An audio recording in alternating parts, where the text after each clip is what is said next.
Page 6, Justin Sun and Andrew Theokas from second year to first year. Page 10, Gabrielle Kaboski,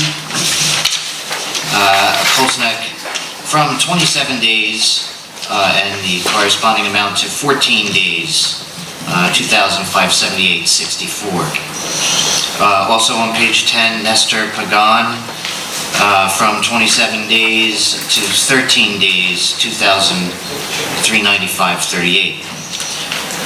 Page 14, which is H3, the Linda Bonley Howell/Freehold Township High School and Kolsnek Freehold High School changed to Freehold High School and Freehold Township High School. Dr. Kegler about that. Also, on page 13, approval of employment agreement, interim superintendent of schools. The appropriate term there is acting, not interim, so please change that to acting. And finally, on H2, in the appointments section, please add under the administrative section, the appointment upon recommendation of the superintendents of schools of Sean Boylan as principal of Marlboro High School, step 3 plus longevity, salary amount of $141,638. And that's all that I have, Mr. President. Thank you, Mr. Boyce.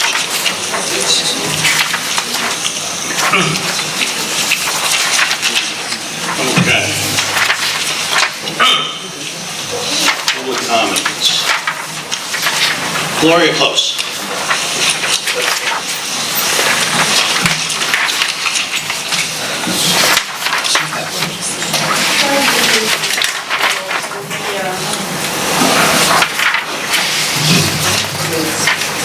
The principal is already... Can't hear you, Cora.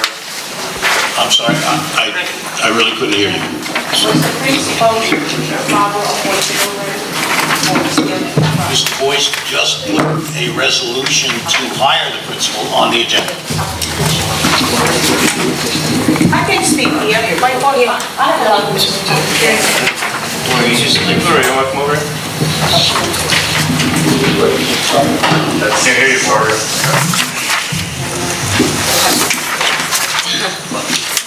Sorry, it's as far as we can get. I want to turn my phone on them.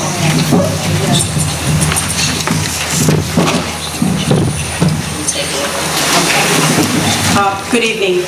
Since Dr. Kogler will be appointed as the interim superintendent with a 15,000 stipend and Dr. Hazel as the interim assistant superintendent for student services with a 1,000 stipend, are you planning to hire temporary replacements for those positions that will be temporarily vacated?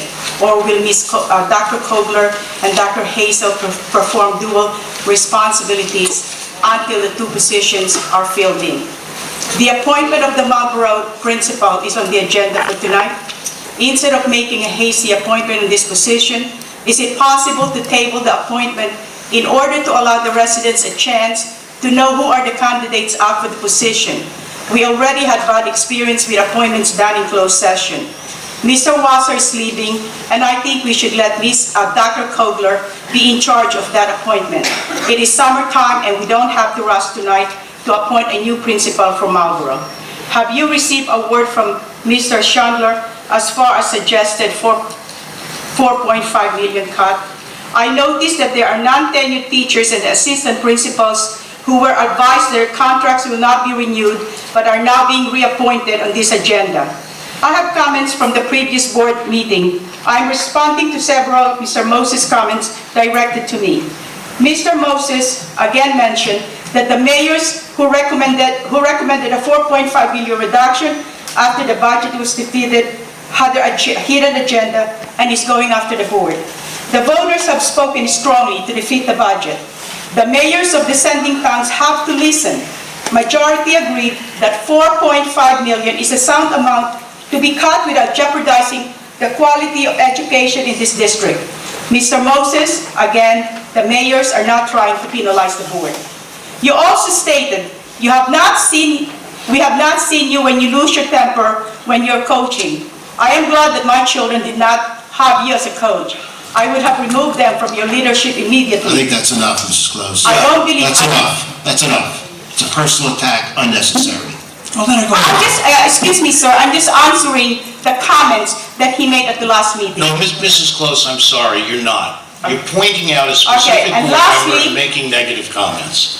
Lastly, you stated, you are there to protect the custodians, teachers, coaches, and employees of the district while you are a seated board member. I will repeat myself. As an elected board member, your first and utmost responsibility is to make policy for the sound operation of the school district. You are not sitting there as employees' protector. As the employees' protector, as you claim. If that is your goal, you should be working and representing the NJEA. Mr. Moses, you should take advantage of all the courses being offered by the New Jersey School Board Association since we pay them a hefty dues. They will teach you how to become an effective board member. Mr. Walser and Dr. Emmerman, I wish you a peaceful and healthy retirement. Ms. Close, I would like to respond. From the last meeting. Oh, yeah, I'd like to respond to you. First of all, I feel sorry that your children never had me as a coach because they missed out on having championships, number one. Number two, I said that the politicians were affecting the students' education, not attacking the Board of Education, the students' education. And I repeat my statement, when you leave the education of the children of this state in the hands of politicians, they are not going to be having the students' best interests at heart. And as far as you telling me to go and take classes with the New Jersey Board, I do that. So hopefully they're doing a good job. Okay, moving forward, we're not going to respond directly to citizens anymore. I said, moving forward, we're not going to respond to citizens directly anymore. We're setting a bad example.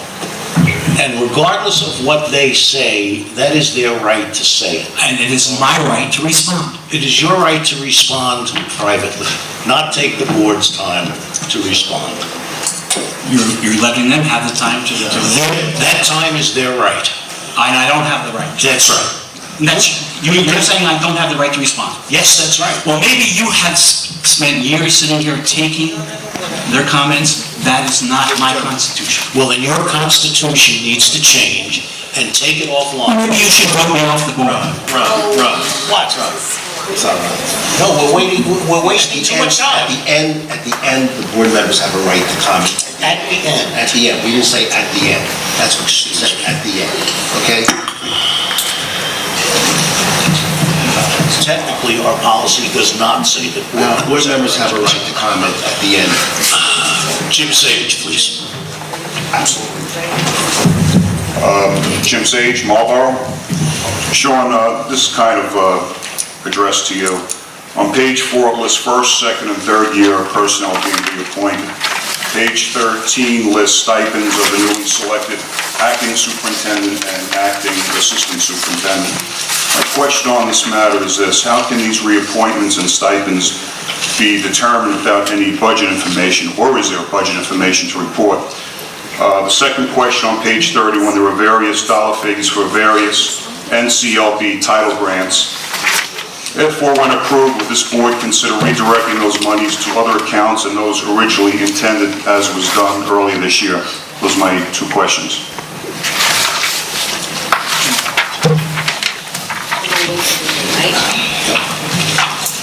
Thank you, Mr. Sage. Carol Fox? 3 years ago, I approached Mr. Wassa and suggested Sean Boylan for principal of Marlboro High School. I'm glad they finally took my suggestion. Thank you, Mrs. Fox. That's the end of the list. Is there anyone else who would like to make a comment? Okay.